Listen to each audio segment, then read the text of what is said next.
people still into Death Cab for Cutie? I'm sure there are Did you ever people. get into them? I mean, I listened to a little bit of it. Back Never in the day? super deep into it. But, Yeah. I mean, there's some good stuff. One of the worst names for a band ever, but the band's pretty good. I just got the thing this morning that they're going to play the Agora on June the 4th. So if you're a Death Cab fan, I feel like they've been off the radar for a minute, but I know there's a new album coming out or something. They have a new song that I heard and liked. He used to be married to Zooey Deschanel. Ben Gibbard, the guy at the... he has a side project called the Postal Service that I'm actually a bigger fan of than Death Cab. Yeah, I was more into the Postal Service than Death Cab, for sure. But if you like Death Cab, the goes on sale tomorrow at 10 a.m., FYI. So Agora next June. You got to wait till next summer. But hopefully it won't end up like Post Malone getting hurt or the Dead Boys getting hurt or so much getting hurt on these shows. Cavaliers are off tonight. They lost the season opener in Toronto last night by 3 points. But they look good by all accounts, whatever you can tell from them between the preseason and now. Saturday night, they'll play the Bulls in Chicago. That's an 8 o'clock tip, and then they will be back here for the home opener on Sunday night, 7 o'clock, against the Washington Wizards. And they'll be here for a few days because they'll play the Magic on Wednesday. And then if you need, anything, you want basketball stuff, you want MMS merch, you go to CLE Clothing Company and use Spooky. Spooky stuff. They have some Halloween-centric Cleveland shirts. Oh, yeah? I think so, yeah. Ooh. Dead Man's Curve. Ooh. Do they really? Isn't that just a bend in the traffic? I mean, they have when you go to the east side? They have a shirt, yeah. They have a Dead Man's Curve shirt? They do. I'm not You're just sure supposed to slow down to 20 miles an hour. Well, some people don't want to. Right, but like usually when they have like, oh, we call that Dead Man's Curve because 400 years ago, or not 400 years ago, but I mean, 400 years ago, people were in their someone was cars. going 6 miles per hour on a horse and buggy. Right. Everyone died. It was cholera related, but it's still right. They were on the curve. They were drinking water at the time, and little did they know. No, but like Dead Man's Curve, you can still hear the screams of the people who've died. Nobody's died at Dead Man's Curve, right? I'm sure there have been. There has to be. Yeah. No, there don't have to be. That's why I'm asking. I They call it that because they want people to slow down. And if you make it sound terrifying, people will do that. I'm sure there's got to be at least one dead person from it. There better be at least one dead person who was trying to get from the west side to the east side. But people die on 90 or 2 or whatever that is. People die on non-difficult roads. Like, why would they not die on a difficult road? It's not difficult. Everybody slows down because it's such a hairpin turn. Everybody. But that's what I'm saying. People. 1979 to 1987, 7 people lost their lives. All right, that's what I'm talking about. Now you got me. Okay. All right, well, good. As long as somebody died. It's got to earn. I'm just saying, it's got to earn its name, right? Like if I called my house Hell House, I'm sure my wife might call it that sometimes, but if I called it Hell House, but nothing hellish ever happened there, nobody ever died there, no one was ever hurt, that'd be silly. So yeah, Dead Man's Curve, there better be some fatalities. But that was probably before they posted the 20-mile-per-hour sign. Now there Those are people probably that were going around on 2 wheels trying to show off, see how fast I can get to the east side from downtown. There's also a Dead Man's Curve in Los Angeles in the person that the most famous person that died on that was Mel Blanc. Oh. The voice of Bugs Bunny. Yeah. All right. Well, that's the Jan and Dean Dead Man's Curve. They won't come back from Dead Man's Curve. It's like Sunset. Right. That's the famous Dead Man's Curve. Well, to me, Cleveland's is the famous Dead Man's Curve because I've known about that one my whole life. But there are no songs about Cleveland's Dead Man's Curve. They better slow down to 20 miles per hour. There might be. They just might not be hits. Yeah, Mel Blanc, driving his sports car eastbound at 9:30 at night, was hit head-on by a car that had lost control on Dead Man's Curve. And you know what he said? What he said? You know what Mel Blanc's last words were? Badee, badee, badee. That's all, folks, is what he said. And then he cacked out. It was the last thing he was able to. It sounded something like this.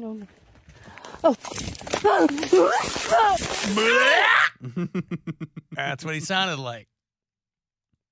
He could barely. I want a badee, badee, badee. I'm dying. I say I'm dying. Hey, Mac, would you call an ambulance? Do you think he went stiff and then like did little like, and then went stiff again? Yeah. Yeah. Right. This is gonna be the rootinest, tootinest death on Dead Man's Curve.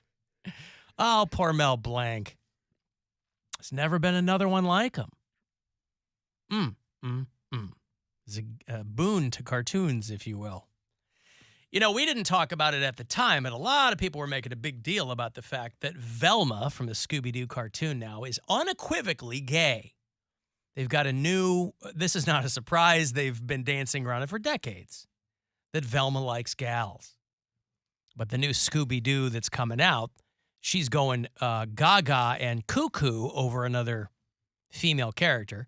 And predictably, some people lost their goddamn minds over this. But it really is Velma's time, because in addition to that movie, there's a new Velma TV show where Mindy Kaling is doing the voice. And they're going to put it over on HBO Max. So Velma is... And that one's for adults, right? That's... I believe so. Yeah. So people were like, Velma. I'm like, where have you been for 40 years, by the way, if you were...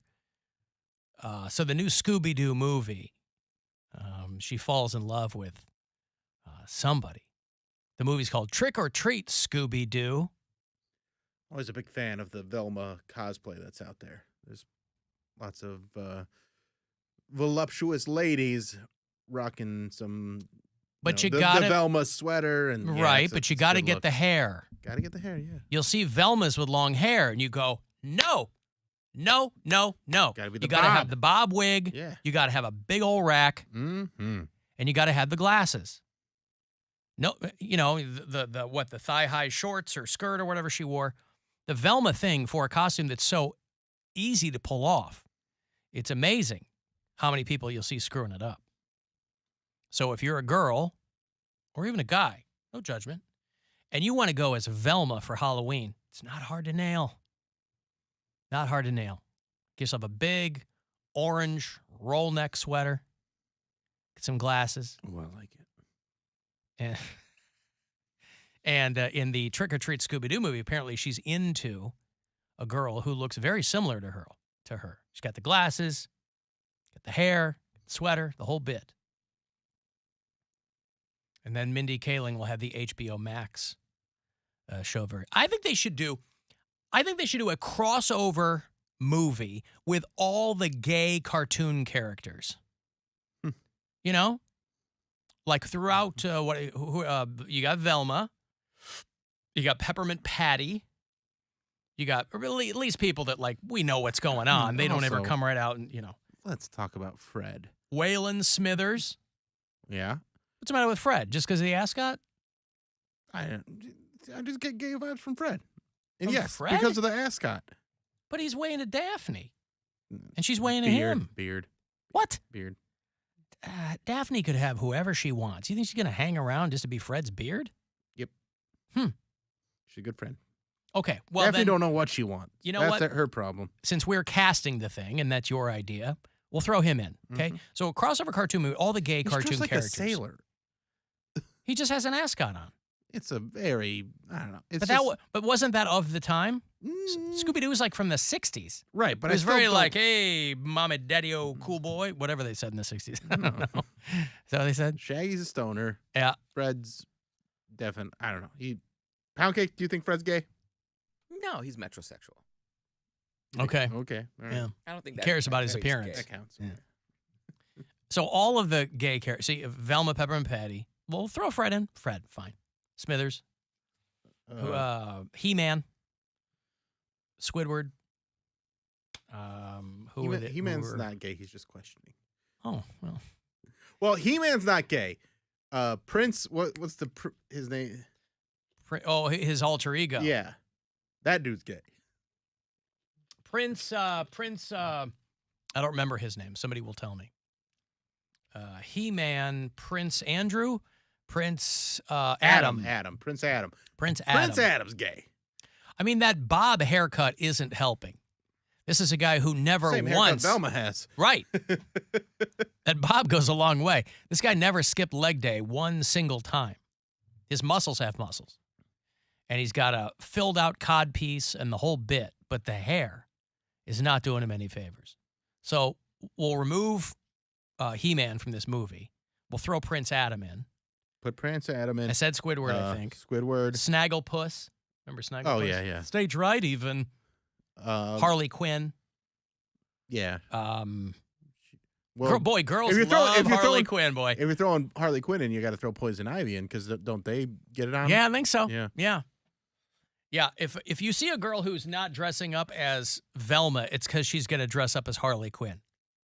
Girls love dressing up as Harley Quinn. Or last year she dressed up as Velma, and this year she's dressing up. They've usually done both of them. Donatello from the Ninja Turtles. Oh, yeah. I'm ignorant to the sexual proclivities of the Teenage Mutant Ninja Turtles. I'm just making it's a hunch.